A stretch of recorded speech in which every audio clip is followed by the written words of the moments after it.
Hi friends, welcome to our channel. இன்றைக்கி நம்ம என்ன பார்க்க போகிறோன்னா, மாங்காய் பச்சடி இது எப்படி செய்கிறதுன்னு பார்க்க போகிறோம். ஏன்னா இப்போ நான் பேசுகிறது பார்த்து எங்கள் வீட்டில் எல்லாம் புதுசாக தானே சேனல் ஆரம்பிச்சிருக்கேன். நான் பேசுகிறத பார்த்துட்டு எல்லாம் எங்கள் வீட்டில் கொஞ்சம் ஆச்சரியமாக பார்த்தாங்க. அதனால் தம்பி கொஞ்சம் கிண்டல் பண்ணிகிட்டு இருந்தான். அதனால் நானும் அவன்கிட்ட கிண்டல் பண்ணிக்கிட்டு, நான் இப்போ தாண்டா ஸ்டார்ட் பண்ணியிருக்கேன், ஏன்டா எடுத்த உடனே நீ கிண்டல் பண்ணுற அப்படின்னு பேசிக்கிட்டு ஸ்டார்ட் பண்ணேன். மாங்காய் பச்சடி தான் எப்படி செய்கிறதுன்னு என் ஸ்டைலில் நான் சொல்கிறேன், நீங்கள் பாருங்கள். நல்லா மாங்காய் வாஷ் பண்ணிவிட்டு தோலை நல்லா செத்திக்கணும். மெலிசாக தோலை செத்திக்கணும். நான் வந்து சித்தரில் இல்லாமல் அருவாமனையிலே செத்திக்கிட்டேன். ஏன்னா அதுதான் கொஞ்சம் நல்லா ஈஸியாக இருக்கும் அப்படின்ட்டு. பக்கத்தில் பூ வேறு இருக்குது பாருங்கள். அடுத்த வேலை இதை முடிச்சுட்டு அடுத்து அதை கட்டணுமா.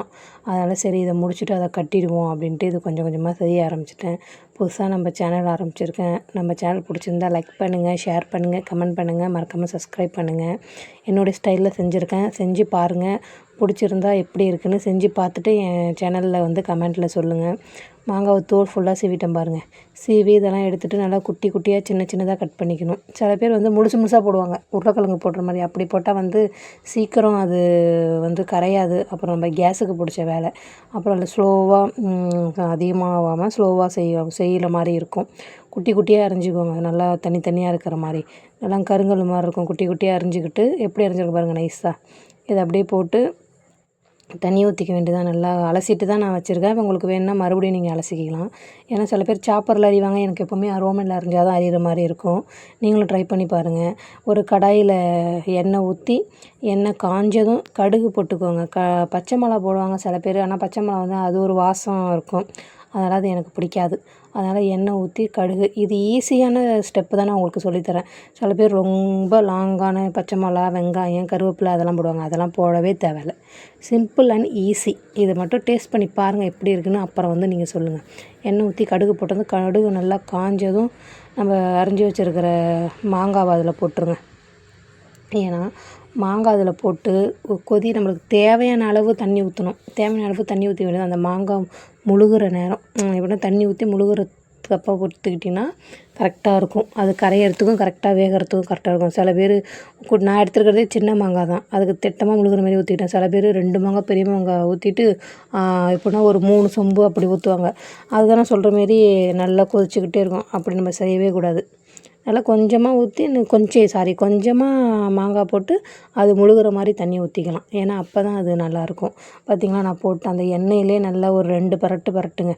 2 பரட்டு பரட்டுனதும் அந்த மாங்காய் கொஞ்சம் இப்போ பெருசாக இருக்கா, அதுவே வதக்கி விட்டு பார்த்தோன்னா அந்த மாங்காய் சின்னதாக இருக்கும்.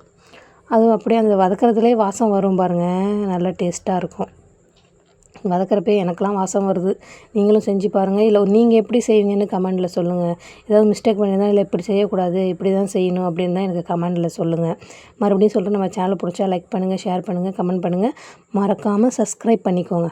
பார்த்திங்கன்னா நல்லா வதக்கினதுக்கப்புறம் இப்போ சின்னதாகிடுச்சு பாருங்கள். கொஞ்சம் முதல்ல பெருசாக இருந்துச்சா, இப்போ நம்ம வதக்க மாங்காய் கொஞ்சம் சின்னதாகிடுச்சு.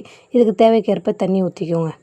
தண்ணி ஊற்றிட்டு வேறு எதுவுமே இல்லை. மஞ்சள்தூள் லைட்டாக போட்டுக்கோங்க. நான் மஞ்சள்தூள் ஆட் பண்ணேன், மிளகாத்தூள் ஆட் பண்ணேன். பச்சை மிளகாவுக்கு பதிலாக நம்ம மிளகாத்தூள் போட்டுக்கலாம். இப்போயே நல்லா கொதி வந்துச்சா, நல்லா கொதி வந்ததுக்கப்புறம் ஒரு 10 நிமிஷம் மூடி போட்டுருங்க. ஏன்னா மூடி போட்டால் தான் அந்த ஆவியிலே கொஞ்சம் நல்லா இன்னும் கொஞ்சம் வேகும். ஒரு 10 நிமிஷம் மூடி போட்டு நல்லா கொதி வந்ததுக்கப்புறம் ஒரு 10 நிமிஷம் கழிச்சு அந்த மூடியை எடுத்துருங்க.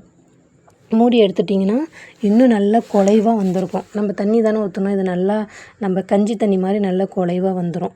குலைவாக வந்ததும் அதுலேயே கூட நம்ம கொஞ்சம் கரண்டியை வச்சு கொஞ்சம் மசிச்சு விடலாம். அப்படி இல்லைன்னா ஆற வச்சு மிக்சியில் ஒரு ஓட்டு ஓட்டிக்கலாம். நான்லாம் ஆறலாம் வைக்கிறேன். அதுலேயே கரண்டியை வச்சு கொஞ்சம் மேக்ஸ் பண்ணிக்கிட்டேன். அதிலே மேட்ச் பண்ணதுக்கப்புறம் நல்லா குலைவாக வந்துருச்சா. சில பேர் மிக்சியில் ஓட்டதும் ரொம்ப குழைவாக இருக்கணும். அப்படி இல்லை, கொஞ்சம் மாங்காய் தின்பண்ணும் அந்த மாதிரி குலைவாகவும் இருக்கணும். அப்படி சாப்பிட்டா தான் டேஸ்ட்டு செம்மையாக இருக்கும். இந்த மாதிரி பண்ணிவிட்டு கொஞ்சோண்டு மஞ்சத்தூள் போட்டுக்கிட்டேன். மஞ்சத்தூள் லைட்டாக போட்டு மிளகாத்தூள் கொஞ்சம் போட்டுக்கிட்டேன். மிளகாத்தூள் போட்டதுக்கப்புறம் உப்பு போட்டு நல்லா மறுபடியும் கிண்டணும். ஒரு பரட்டணும். நல்லா இந்த மிளகாத்தூள் பரட்டினதுமே அது கலரே சேஞ்ச் ஆகிடும் பாருங்களேன். இப்போ நல்லா ஒயிட்டாக இருக்கா. நம்ம மிளகாத்தூள் போட்டதும் கலர் நல்லா சேஞ்ச் ஆகிடும். சேஞ்ச் ஆனதுக்கப்புறம் நல்லா எண்ணெய் விட்டு நல்லா எண்ணெய் வர்றப்போ நல்லா அப்படியே அந்த மணம் இருக்கும் பாருங்கள். ஊறுகாய் ஸ்டைலில் அப்படி சூப்பராக இருக்கும். ஆனால் நம்ம ஊறுகாய்க்கு வெந்தயம்லாம் அடித்து போடுவோம், அதெல்லாம் போடக்கூடாது. இதுதான் ப்ராசஸ். நம்ம பண்ணுற மாதிரி பண்ணிவிட்டு நல்லா இதில் மறுபடியும் இதெல்லாம் போட்டுட்டு ஒரு 10 நிமிஷம் அதே மாதிரி மூடி போட்டுருங்க. மூடி போட்டதுக்கப்புறம் இப்போ பாருங்கள் கலர் பாருங்கள், கலரே மாறிடுச்சு. லைட்டாக எண்ணெய் பிரிஞ்சு வந்திருக்கு பாருங்கள். இதில் லைட்டாக உப்பு போட்டு லைட்டாக நம்மளுக்கு வேணும்னா கொஞ்சம் ஜீனி கூட போட்டுக்கலாம். இதிலே காரமாக தனியாக எடுத்து வச்சுட்டு கொஞ்சம் சர்க்கரையும் போட்டுக்கலாம். நாட்டு சர்க்கரை போட்டால் அது கலரே கொஞ்சம் டிஃப்ரெண்ட் ஆகிடும். அதனால் நான் ஜீனி மட்டும் லைட்டாக ஜீனி போட்டுக்கிட்டேன் கொஞ்சமாக ஃப்ளேவருக்காண்டி. அது ஜீனி போட்டு பாருங்களேன், அதுவும் சூப்பராக இருக்கும்.